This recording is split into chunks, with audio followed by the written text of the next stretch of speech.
వీరిలో చాలా మంది భక్తులకు ఇంగ్లీషు రాదు. కేవలం మరాఠీ మాత్రమే తెలుసు. అప్పటికి నాకు మరాఠీ భాష తెలియదు. అయితే జస్టిస్ పిఆర్ అవస్థీ గారి మరాఠీ, ఇంగ్లీష్ పరిజ్ఞానం నాకెంతో సహాయపడి బాబా లీలలు సేకరించాలనే నా ఉత్సాహాన్ని మరింత ప్రభావితం చేయగలిగారు. బాబా గురించిన వివరాలు కూర్చడంలోనూ, ముద్రించడంలోనూ కూడా అది నాకు ఎంతో సహకరించింది. మొట్టమొదటి నుండి నేను లీలలను అవి లభించిన రీతిని బట్టి వాటి విశ్వసనీయతను క్షుణ్ణంగా పరిశీలించి వాటి బలాబలాలను అనుసరించి కూర్చాలనే ఉద్దేశం కలిగి ఉండేవాడిని. వివిధ కోణాలలో నాకు లభించిన వివరాలు పరీక్షించేవాడిని. ఈ విధంగా తయారు చేయబడిన బాబా జీవిత చరిత్ర దేశమంతటిలోనూ ఇంకా విస్తారంగానూ ఉన్న సాధనా తత్పరులైన సాయి భక్తులకు మేలు చేసేదిగా ఉండాలని నేను తపన పడేవాడిని. జస్టిస్ పిఆర్ అవస్థీ గారి అమూల్య సహకారంతో ఈ బృహత్ కార్యంలో నేను అనేక మాసాలు పనిచేశాను. శ్రీ హేమాడ్ పంత్ వ్రాసిన శ్రీ సాయి సచ్చరిత్ర, శ్రీ సాయి లీలా మాసిక్ వంటి మరాఠీ పత్రికలోని వివరాలను శ్రీ అవస్థీ గారు నాకు విశ్లేషించి చెప్పేవారు. ఈ విధంగా ఆయన సుమారు సంవత్సరం పాటు నాకు ఎంతో సహాయం అందించారు.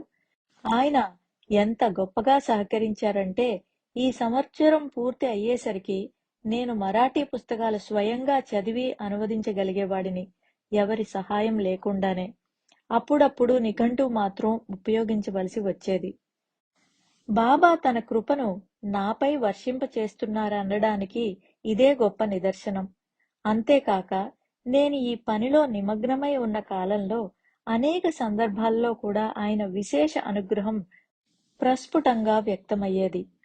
సాధకులకు ఎదురయ్యే ఆధ్యాత్మిక అనుభవాలు, గురువు లేదా భగవంతుడు వారికి అనుగ్రహించే ప్రత్యేక నిదర్శనాలు వారి ఆత్మ లోతులను స్పృశించేవిగా ఉంటాయి. అవి పూర్తిగా వ్యక్తిగతమైనవి. వాటిలో చాలా వరకు ఎంతో నిగూఢమైనవై ఉండి ఇతరులతో, ముఖ్యంగా కొత్త వారితో పంచుకోవడానికి వీలు లేనివిగా ఉంటాయి.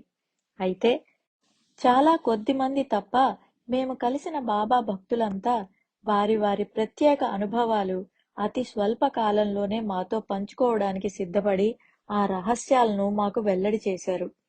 జస్టిస్ శ్రీ అవస్థీ గారి సన్నిహిత స్నేహితులైన ఒక పబ్లిక్ ప్రాసిక్యూటర్ గారు నాకు పరిచయం చేయబడిన కొద్ది నిమిషాల్లోనే తన గురించి, తన వ్యక్తిగత అనుభవాల గురించి అప్పటి వరకు తన స్నేహితుడైన అవస్థీ గారికి కూడా తెలియచేయని రహస్య విషయాలను నాతో ఆనందంగా పంచుకున్నారు. నేను ఈ అంశాలన్నిటినీ టైప్ చేసి ఆ కాగితాలను నా స్నేహితుడైన థానే నివాసి శ్రీ జీపీ డాటర్ గారి వద్ద ఉంచాను. నేను పూణేలో ఉండగా శ్రీ డాటర్ గారు నేను తన వద్ద ఉంచిన ఆ కాగితాలు ఎంత వెతికినా కనిపించటం లేదని, ఎక్కడో పోయాయని నాకు తెలియచేశారు. నా వద్ద ఆ వివరాలకు సంబంధించిన వేరే ప్రతులేవీ లేవు. నా లక్ష్య సాధనలో ఈ సంఘటన తీరని లోటుగా పరిణమించగలదు. కానీ బాబా యందు పరిపూర్ణ విశ్వాసం ఉంచి అవి తిరిగి దొరకాలని ఆయన్ను ప్రార్థించి నేను వెంటనే తానే వెళ్ళిపోయాను. శ్రీ డాటర్ గారి ఇంటికి వెళ్ళి నేను మునుపు ఆ కాగితాలు పెట్టిన టేబుల్ వద్దకు వెళ్ళాను. 1-2 నిమిషాలలో నేను ఆయన లీగల్ కాగితాల్లో ఒక కట్ట మీద చేయి పెట్టి అది తీసి చూడగా అవే నేను పోగొట్టుకున్నాననుకున్న అమూల్యమైన కాగితాలు. మహారాష్ట్ర సంప్రదాయానికి, ప్రజలకు, భాషకు పూర్తిగా కృతవాడినైన నేను సేకరించిన వివరాలు సరైనవి, విశ్వసనీయమైనవి అని ఎలా నమ్మడం? ఈ విషయంపై అనేక మంది భక్తులు తప్పుడు అనుభవాలు, నిరాధారమైన సంఘటనలు సేకరించవద్దని నన్ను హెచ్చరించారు. కానీ నాకు తెలిసిందల్లా ఒకే ఒక్క ఉపకరణం, సాయిబాబా. ఆయనే నన్ను నడిపిస్తున్నప్పుడు నా పవిత్రమైన సేకరణలో లోపాలు తలెత్తకుండా ఆయనే చూసుకుంటారు. దాదాపు 2 సందర్భాల్లో నేను వివరాలు అంగీకరించవద్దని ఊహించని వింతైన హెచ్చరికలు అందుకున్నాను. దాని వలన కొన్ని వివరాలు పూర్తిగానూ, కొన్ని పాక్షికంగానూ వదిలిపెట్టాను. నేను చేయదలుచుకున్న బాబా జీవిత చరిత్ర గ్రంథ ప్రచురణకు బాబా ఎంతగానో సహకరిస్తూ నాకు ఎదురయ్యే అడ్డంకులను తొలగిస్తున్నారన్న విషయం నాకే కాక నా బొంబాయి స్నేహితులకు కూడా స్పష్టంగా అర్థమైంది. సుమారు 15 వాంగ్మూలాలు లభించిన తరువాత నేను వాటిలో కొన్ని భాగాలను ఇంగ్లీష్లో సండే టైమ్స్ అనే మద్రాసు పత్రికలో ప్రచురింపచేయడం ప్రారంభించాను. 1937లో ఈ వివరాలు 30-40 పత్రిక సంచికల్లో దర్శనమిచ్చాయి. ఆ పత్రికకు 20,000 సర్క్యులేషన్ ఉండడంతో భారతదేశం మొత్తం మీద ప్రజలలో సాయిబాబాను గురించి ఆసక్తిని రేకించడం అనే ప్రారంభ దశ చాలా ఉత్తమంగా సఫలమైంది.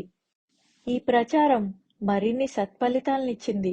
ఒక సన్నిహిత స్నేహితులు ఈ అనుభవాల ద్వారా బాబా ఒక మహాత్ముని వలె కాక ఏదో కొన్ని శక్తులు కలిగిన సాధువు అనే దురభిప్రాయం ప్రజల్లో ఏర్పడుతోందని నాకు తెలియచేశాడు. అప్పుడు నేను, మరి శ్రీకృష్ణుడు చూపిన మహిమల సంగతేమిటి అని ప్రశ్నించగా అతడు, అవి శ్రీకృష్ణుని స్వభావంలో ఒక భాగం అన్నాడు. వెంటనే నేను, అలాగే బాబా లీలలు కూడా బాబా తత్వంలో ఒక భాగం మాత్రమే అన్నాను. కాని ఆ స్నేహితుడు నా వ్యాసాలలో ఈ విషయం అర్థమయ్యేలా ఉండడం లేదని చెప్పాడు. నా స్నేహితుని విశ్లేషణ సరైనదే. తన గురువు పట్ల తప్ప మిగతా అందరు సాధువుల పట్ల ద్వేషం ప్రదర్శించే మనస్తత్వం కలిగిన వ్యక్తి కాదతను. అతను అసూయ, ద్వేషం వంటి దుర్గుణాలు అంటని శుద్ధమైన పవిత్ర మనస్తత్వం కలవాడు. ఆధ్యాత్మిక జీవితం యొక్క ఆరంభ దశలో ఉన్నవారికి పరిపూర్ణ సత్యాన్ని గ్రహించే క్రమంలో ఈ మహిమలు కొంతవరకే ప్రాధాన్యత సంతరించుకుంటాయని, తరువాత స్థాయిలో అవి అప్రధానమైనవని అతను ప్రజలకు తెలియచెబుతూ ఉండేవాడు. అప్పుడు నేను చేసిన పొరపాటు నాకు అర్థమైంది. నేను సేకరించిన ఒక్కొక్క భక్తుని అనుభవాలను నేను విడివిడిగా ప్రచురింపచేస్తున్నాను. వేర్వేరుగా ఉన్న ఈ అనుభవాలు ఇటుకలన్నిటినీ పేర్చి ఎంత గొప్ప భవంతి నిర్మించవచ్చో పాఠకులకు అర్థమయ్యేది కాదు.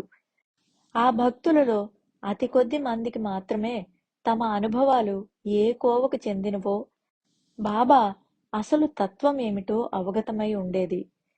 శ్రీ రామకృష్ణ పరమహంస కాళీమాతకు ప్రతిరూపంగా ఒక జ్ఞాని అయిన పండితుడు తనకు మార్గదర్శనం చేయాలని కోరినట్లే నేను కూడా బాబానే ఈ విషయమై తీవ్రంగా ప్రార్థించాను.